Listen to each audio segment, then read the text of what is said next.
सेंद्रिय शेती काळाची गरज आहे. विषमुक्त शेती हा अभियानामध्ये गेली 5.5 ते 6 वर्ष आम्ही काम करत आहोत. आज शेतकऱ्याची महत्त्वाची समस्या म्हणजे काय की आज लाखो रुपये खर्च करून पण जमीन संपत चालली आहे. केमिकल फर्टिलायझरनं खरंच जमीन संपत चाललेली आहे का? तर येस, सगळे प्रयत्न आहेत की येणारी पिढी त्याच्या पुढची पिढी जमीन ही वाचू शकते का. पण मित्रांनो, तुम्हाला आज काही प्रोडक्ट देणार आहे, आज प्रोडक्ट दाखवणार आहे असे की जे खरोखरच गेली 20 वर्ष भारतामध्ये प्रूव्हन आहेत आणि जगभरात वापरले जातात. अशा का प्रोडक्टचा मी तुम्हाला डेमो देणार आहे. आज सगळ्यात महत्त्वाचा प्रॉब्लेम म्हणजे खत आपण जे टाकतोय ते स्टिक होत नाही, लागू होत नाही, थांबत नाही, पसरत नाही आणि शिवाय ते खाली लागू पण होत नाही. आपण एका 15-15, 20-20 लिटरच्या जेव्हा पंपामध्ये अनेक खतं घेतो ते खतं एकजीव होत नाहीत. ह्याचं कारण काय मित्र? हो, एकच सोल्युशन आहे आणि हे सोल्युशन तुम्हाला एक काही सेकंदात बघायला भेटणार आहे. शेतकरी मित्रांनो, आता पाहू आपण की जी तुम्ही खतं देताय, हजारो लाखो रुपयाची खतं आहेत, पण ते स्टिक होत नाहीत, म्हणजे चिकटत नाहीत. आज आपण बघूया, आळूचं पान लवकर पाणी धरत नाही. येस, म्हणजे खरा स्टिकर काय बघायचं असेल तर तुम्ही आळू किंवा आळवाच्या पाण्याला वापरू शकता. आज आपण ह्या ठिकाणी बघूया, तुमच्यासमोरच हे पाणी आतमध्ये टाकले बघा. हे पाणी बघितलं तुम्ही तर आळू पाण्याला जवळ धरत नाही कसलीच. पण ह्यामध्ये आपण आपलं 82 ॲग्री 82 नावाचा आपला प्रोडक्ट आहे. हा ह्यातमध्ये नॉर्मल टाकला आणि पाण्यामध्ये मिक्स केला. येस, पाण्यामध्ये मिक्स केला, तुम्हाला बघायला भेटेल हे परत तेच पान आपण त्या पाण्यामध्ये घेतलं तर तुम्ही बघाल हे किती चांगल्या प्रकारे स्टिक झाले. आज तुमची खतं चिकटत नाहीत, हा तुमचा प्रॉब्लेम आहे. तुमची खतं स्प्रे केलेली थांबत नाही, हा तुमचा प्रॉब्लेम आहे. चिकटलं, ह्याच्यावर ते थांबलं, स्प्रेड झालं, ॲक्टिवेट झालं. ह्या बघा, नसानसातनं ते तुमचं सगळं खत गेलं. खाद पिकाला, वनस्पतीला पोचली तर वाढीत उत्पन्नात 100% वाढ होणार आहे. शेतकरी मित्रांनो, आता बघितलं आपण की हा किती चांगला स्टिक करतोय, म्हणजे हा चांगला स्टिकरचं पण काम किती योग्य प्रकारे करतोय. आता आपण बघूया की सगळ्यात मोठी समस्या खतं का लागू होत नाहीत तर खतांचा pH इनबॅलन्स आहे. जर पाण्याद्वारे सोडणारी सगळं जर खतं, पाण्याचा जर pH आज हल्ला आहे 8.5-9च्या आसपास महाराष्ट्रामध्ये सगळ्यांचाच pH आहे. येस, मोठा प्रॉब्लेम आहे. खतं किती जर लाखो रुपये असेल तर pH जर बॅलन्स नसेल, pH रिक्वायर्ड नसेल तर आज ती खतं लागू होणार नाहीत. येस, आपण बघूया की हाच तो प्रोडक्ट तुमचा pH देखील किती खतरनाक बॅलन्स करतो, किती चांगल्या प्रकारचा बॅलन्स करतो. आज आपण बघूया की ही परीक्षा नळी आहे. ह्या परीक्षा नळीमध्ये आपण हे पाणी घेऊया. हे शेतकऱ्याच्या शेतामधलं पाणी आहे आणि ह्यातमध्ये हा क्वालिफायरचा pH इंडिकेटर आहे. ह्यात pH इंडिकेटर लिक्विड आहे. जो कलर येईल तो pH आहे आता रेग्युलर असा आपण समजूया. येस, आता जस्ट पाणी झाले, pH खालीवर झालं तरी पण आपण चेक करू, कारण शेताला सगळ्यात चांगलं पाणी पावसाचं. पूर्वी फक्त पावसाच्या पाण्यावर शेती यायची. आज पण तुम्ही पाहताय जेव्हा पावसाचं पाणी येतं त्यानंतर 2-3 महिने पिकं एकदम हसतात, खेळतात, बागडतात, हिरवीगार दिसतात, ग्रीनरी कायम टिकते, कारण का पाण्याचा pH चांगला असतो पावसाच्या. आज आपण बघूया की ह्या पाण्याचा pH किती आहे. ह्या pH लिक्विडच्या माध्यमातून आपण इंडिकेटरच्या माध्यमातून आपण चेक करू. आज वास्तविक पाहता जर बघितलं तर हे पाणी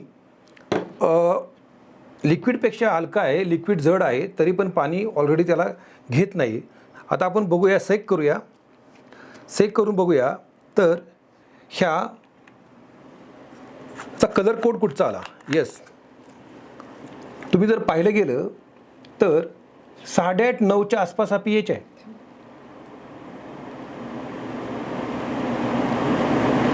वास्तविक पाहता आपल्याला pH पाहिजे 6-6.5 जो पावसाचा असतो, बट याचा pH किती आहे? 8.5-9. खतं तुमची लागू कशी होणार आहेत? तर घाबरायची काय कारण नाही. आज एक जबरदस्त प्रोडक्ट ह्या कंपनीने आणला, गेली 20 वर्ष भारतामध्ये वापरला जातो आहे, ॲग्री 82, जो विदिन सेकंदात तुम्हाला बघायला भेटेल तो pH बॅलन्स करतो. येस, आज तुम्ही बघू शकता शेतकरी मित्रांनो की त्याच पाण्याचा pH आज किती आला, 6-6.5चा कलर कोडवरती तुम्ही चेक करू शकता. मित्र हो, pH बॅलन्स झाला म्हणजे तुमची खतं लागू झाली आणि जर तुमची खतं लागू झाली तर 100% पीक चांगले येणार आहे. येस, तर आज pH इंडिकेटर काय आहे, pH किती पाहिजे आणि त्यासाठी पण तुम्ही आम्हाला कॉल करू शकता.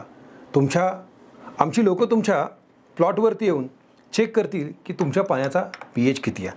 मित्र हो, आपण स्टिकर बरोबर ह्याचं काम बघितलं की हा pH पण चांगला बॅलन्स करतोय.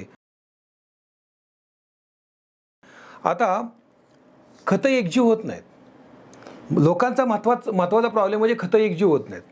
आपण बघतो नांगरट मारायला गेलो, फनायला गेलो तर मोठी मोठी डिकळे खताचे खाली सापडतात.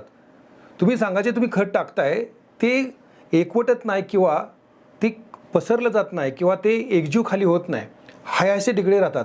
तर हाच तो प्रोडक्ट आहे, ते पण काम करतं. तुमचं खत पण एकजीव कसं करतं हे पण तुम्ही एका प्रयोगाद्वारे बघू शकता. शेतामधलंच पाणी आपण दोन्ही ग्लासमध्ये घेतलेलं आहे, तुम्ही पाहू शकता.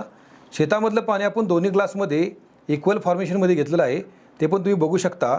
आणि एकामध्ये फक्त हाच आमचा तो प्रोडक्ट ॲग्री 82 जो शेतकऱ्याच्या देवाऱ्यातला जणू काय देवच बनला आहे. आज आपण बघूया की एकामध्ये आपण आमचं ॲग्री 82 टाकले. तुम्ही बघा खताच्या स्वरूपात आपण ही पावडर वापरू की खतं एकजीव होत नाही. तुम्ही जर बघाल इथे आपण 2 टाकले, 3 टाकलेत, इथं पण आपण 3 टाकलेत. दोन्हीमधला फरक असा आहे तुम्हाला बघायला भेटेल की ही पावडर वर तवंगच राहिला, पण ह्या ठिकाणी तुम्ही बघाल की पावडर एकजीव व्हायला लागली. म्हणजे खतं एकजीव होणं अतिशय महत्त्वाची गोष्ट आहे. आणि हा माझा प्रोडक्ट घाबरायची कारण नाही. खतं एकजीव चांगल्या प्रकारे होतो. तुम्ही जर बघाल याचा बॉटम लेवल बघाल आणि अशी जर खतं एकजीव झालीत तर 100% मी तुम्हाला सांगतो तुम्हाला देखील आराम भेटेल. आणि आज आपण जेवढी पण चांगली महागाईची औषधं सोडतो ते आपल्या प्लॅन्टच्या मुळापर्यंत म्हणजे सूक्ष्म अन्नद्रव्यापर्यंत चांगली पोहोचतील. आणि ते सूक्ष्म अन्नद्रव्य हा प्रोडक्ट जबरदस्त ॲक्टिव्ह करतो. हा पाण्यामधून पण तुम्ही सोडू शकता, हा फवारणीतून पण तुम्ही सोडू शकता. सबके साथ सबका विकास सगळ्याबरोबर तुम्ही वापरू शकता. इवन दो तुम्ही तुमच्या कीटनाशकाच्या फवारणीबरोबर वापरू शकता, कारण का हा हायली कॉन्सन्ट्रेटेड आहे. दुसरी गोष्ट हा नॉन आयनिक प्रोडक्ट आहे, रण आणि धन भारावरती कुठलाही परिणाम करत नाही. आता ह्याच प्रॉडक्टमध्ये बघू आपण की दोन्ही याच्यामध्ये एका आमचा 82 आहे, एकामध्ये आहे. आपण हा पुट्टा ह्यातमध्ये टाकू आणि बघूया की ह्यातमध्ये पण तुम्हाला बघायला भेटेल की जो पुट्ट्याचा लगदा आहे हा पूर्ण लगदा क्रिएट होतो, परंतु ह्यामध्ये पुट्टा हा असा वरती निघतो. हे पण तुम्ही ह्या प्रयोगामध्ये बघू शकता. आज दोन्हीमधनं आपण हे परत असाच लगदा काढला तर तुम्ही बघाल की ह्या लगद्यामध्ये पूर्ण लगदा हा जड झालेला आहे. आणि सगळ्या थरामध्ये इथं जर तुम्ही पाहिलं तर ईच अँड एव्हरी स्टेपला हे आमचं 82 नावाचं द्रावण पोचलेलं आहे. म्हणजे काय, आमच्या 82नं तुमचं सगळं खत पण तिथपर्यंत पोचवायचं काम केलं आहे. परिणामी ह्या तुम्ही लगद्यात बघाल तर ते एवढं पॉवरफुली पोचत नाही, कारण ह्यातमध्ये काहीच आपण टाकलेलं नाही. म्हणजे 82 ही जवळपास 82 कामं करतो. तुमचा ड्रीप साफ करायचं पण काम करतो, खतं एकजीव करायचं पण काम करतो, स्टिकरचं पण काम करतो, चांगला वेटर पण आहे, प्रभावी pH बॅलन्सर पण आहे. आणि सगळ्यात चांगली गोष्ट म्हणजे हे तुमची जमीन माती ही कायम ओलावा टिकवून ठेवते. तुम्ही जर तण काढा गेला ना तर सहज गत्त्या तुमच्या हातामध्ये येतील. अशी बरीच मित्र व शेतकरी मित्रांना एक मित्र सापडला आहे आणि त्या मित्राचं नाव आहे ॲग्री 82. Thank you so much.